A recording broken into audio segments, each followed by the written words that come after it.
Hi, I'm Michael LaFosse from the Origami Studio. This lesson is on how to fold and build my Origami Tulip leaf base. It's made from two squares. This is from 6-inch square. This is from 10-inch square. There's no glue required. For any of these tulip leaf bases, you will need two same-size squares. It's perfect for your favorite origami tulip flower attached to a stem and then inserted like this. I'm using a larger size square for demonstration purposes.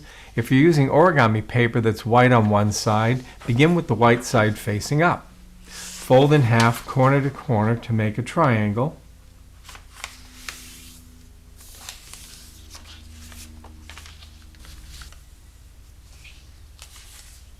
And open.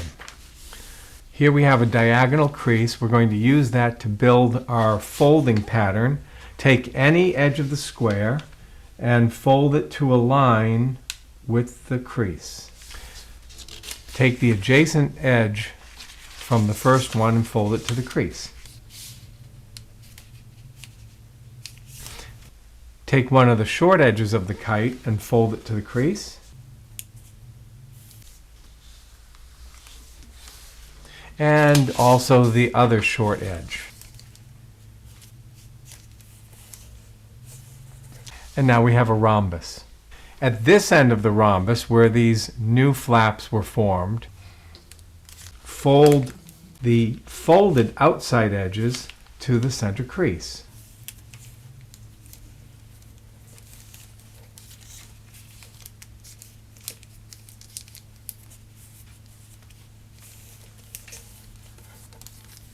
Like this. Now unfold these flaps all the way out. Here on the right side flap, find the smallest triangle area, and you'll see it's a mountain crease defining this edge of that triangle. Reverse that crease, folding it over, unfold, and the mountain is now a valley. This side I'll call the tab side. Over here will be the pocket side. Count in two creases, 1, 2. This crease will be the hinge for our inside reverse fold. Lift up the layer, 1, 2. Use that second crease in, and you'll see this diagonal crease here. Reverse that, and then flatten the shape. This is the pocket side. Here is the pocket. Take a moment to refresh this crease, sharpening it. And then notice this square corner. One side shows this white side and a raw edge. Neatly mountain fold that flap over along the raw edge.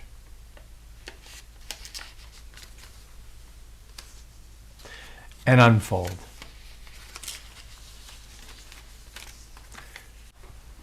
So this is the completed leaf unit. You need two of these, and one will fit into the other. I'd like to point out that the pocket is on the left of both of these, and the tab is on the right of both of these. You could have pockets on the right and tabs on the left. It's up to you. But this demonstration uses this setup. Take one of the tab ends and put it into the pocket. You'll notice the creases meet down here at this corner. And we're going to use this little flap folding over behind all of the layers that are there. This helps to stabilize these two pieces while we finish assembly. Use this crease to fold the assembly over. And our first locking has happened. The tab is around the inside here and is grabbed by this fold.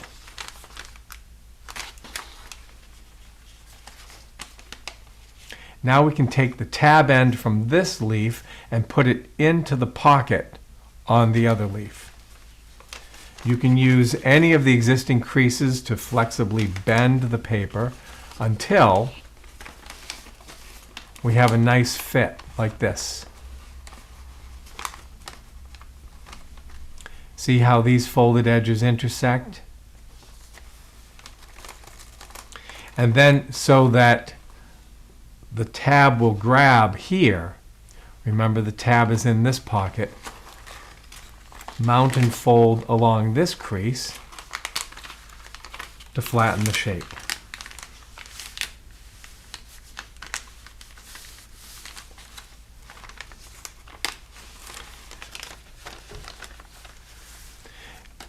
And now the leaf combination is assembled. You could make the leaf symmetrical this way, or, as I often like to have it, a little eccentric like this, pointed at the bottom, which is not especially useful when inserting a stem because pushing it through will separate down here. To make a hole at the bottom, you may simply cut the appropriate amount that would produce a hole just large enough to receive the stem through the bottom, like that. There's also a folding method that you may use. At the kite stage, we'll put in a few measuring creases. At the level here where these corners meet at the crease, take the bottom square corner, bring it up to that level, and then just put a little pinch. Unfold, that's your first pinch. Same corner, but to the pinch, and put a second pinch and unfold. And finally, take the bottom corner to the newest pinch and fold all the way across. And that folded edge will allow for the hole to form. You can make a smaller hole by making a smaller triangle than you see here, or a larger hole by making a larger triangle. This is just a basic guide. And then you would do your folding all the way through.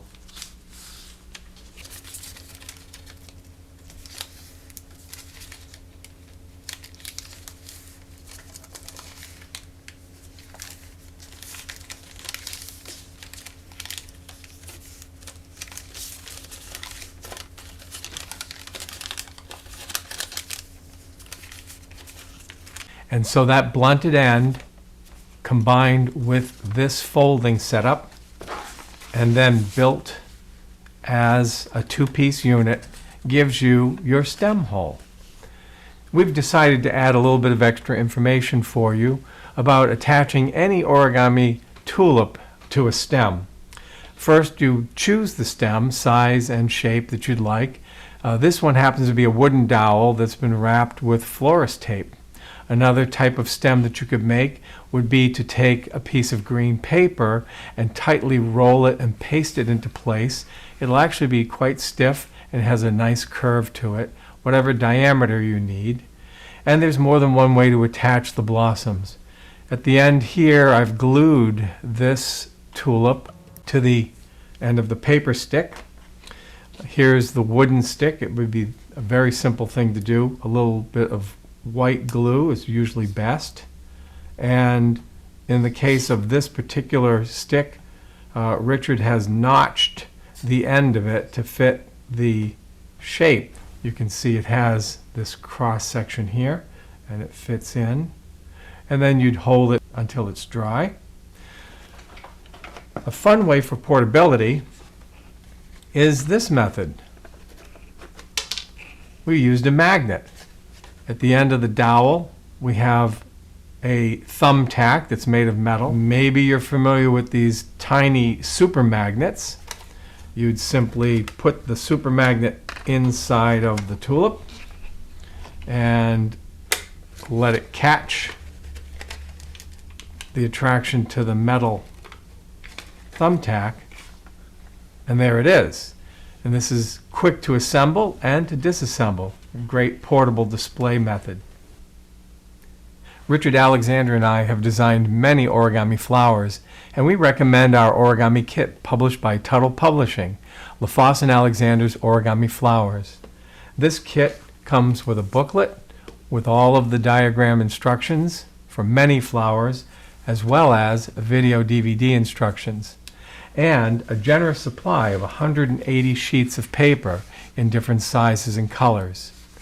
We think that this kit will give you everything you need to create a beautiful collection of blooms, and on the back is the menu, including leaves.